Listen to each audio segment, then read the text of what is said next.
Voici le résumé d'Antigone de Sophocle. Si cette vidéo vous intéresse, likez, abonnez-vous et dites-moi en commentaire quelle œuvre classique vous aimeriez que je résume prochainement. Mais au fait, pourquoi cette tragédie grecque écrite il y a 2500 ans nous émeut-elle encore aujourd'hui?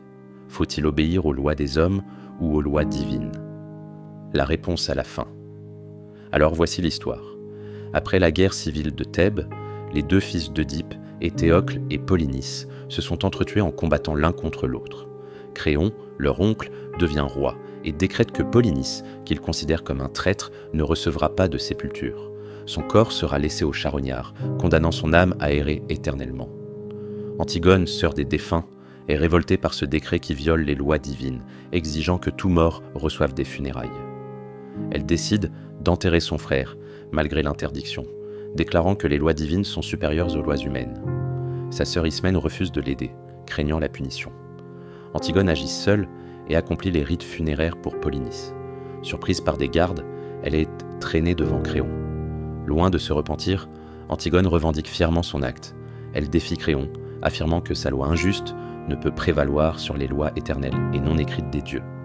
Créon, furieux de cette insubordination, d'autant plus intolérable qu'elle vient d'une femme, la condamne à être emmurée vivante dans un tombeau.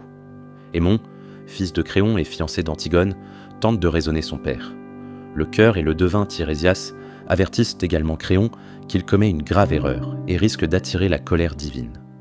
Trop tard, Créon comprend son erreur et court libérer Antigone, mais elle s'est déjà pendue. Devant ce spectacle, Aimon se suicide à son tour. Apprenant la mort de son fils, Eurydice, épouse de Créon, se donne également la mort. Créon, brisé par ces 3 suicides, comprend que son entêtement a causé sa perte. Il reste seul, confronté aux conséquences de son hybris démesurée. Alors, pourquoi cette pièce nous touche-t-elle encore?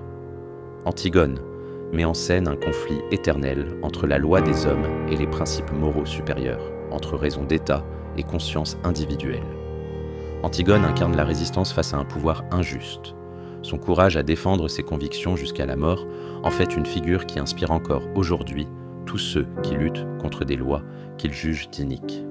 La pièce nous interroge: jusqu'où doit aller notre obéissance au pouvoir? Existe-t-il des lois morales supérieures aux lois écrites? Ces questions demeurent d'une brûlante actualité. Elles nous montrent aussi les dangers de l'intransigeance. Créon et Antigone, tous deux convaincus d'avoir raison, refusent de tout compromis, avec des conséquences tragiques.